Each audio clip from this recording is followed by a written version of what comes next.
যখন দেখি যে কোনো একটা জিনিস অন্যায় হচ্ছে বা কোনো একটা জিনিস যেটা সোসাইটিতে এখনকার দিনে বা এখনকার জেনারেশনে অ্যাকসেপ্টেবল নয়, আমরা মোস্টলি সেটা চেষ্টা করি যে সেটার জন্য ভোকাল হতে, সেটার এগেনস্টে যেতে।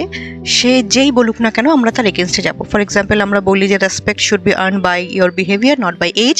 মানে তুমি যেই বয়সেরই হও না কেন বা যেই জায়গা থেকেই হও না কেন, তুমি যেরকম বিহেভিয়ার করবে সেরকম তুমি পাবে। But I have a different perspective for this thing. Example, একটা মানুষ রয়েছে যে তার জীবনের 20, 25, 22, 23, 40টা বছর এটা ভেবে কাটালো যে না, বড়দেরকে রেসপেক্টই করা উচিত, আর বড়রা যাই করুক, ঠিক হোক ভুল হোক, বড়দের কখনো ভুল হতে পারে না, বড়দেরকে ছোটরা সবসময় রেসপেক্ট করবে। তো এটা এরকম নয় যে এই থট প্রসেসটাকে চেঞ্জ করার একটারই প্রসেস যে তুমি তাকে বলবে না, you have to understand, you have to agree with me that respect should be earned by behavior, not by age. This is a very heated argument, violent. I think there are also another way to change their perspective. For example, instead of saying them that respect should be earned by your behavior, not by age, try to make them understand or show them examples. For example, you are staying with them, you are trying to understand where is the loophole, why they are believing that this should be continued.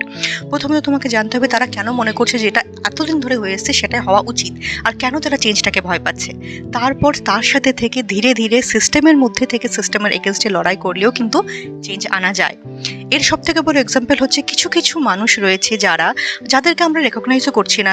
কিছু মেয়ের যারা গ্রামে বিয়ে হয়েছে, যাদের খুব conservative ফ্যামিলিতে বিয়ে হয়েছে, কিছু ছেলে যারা খুব কনজারভেটিভ ফ্যামিলি থেকে বড় হয়ে একটা বাইরের মেয়ে বিয়ে করে এনেছে, তারা সাডেনলি ধীরে ধীরে ফ্যামিলিতে থেকে ফ্যামিলিকে ধীরে ধীরে বোঝানোর চেষ্টা করে। ডাইরেক্টলি তারা হিট করে না এটা এক্ষুনি চেঞ্জ হতে হবে। যদি একটুখানিও চেঞ্জ হয় তারা সেটাকে অ্যাপ্রিসিয়েট করে আর ভাবে এইভাবে থেকে থেকে আমাদের পুরো চেঞ্জটা করতে হবে।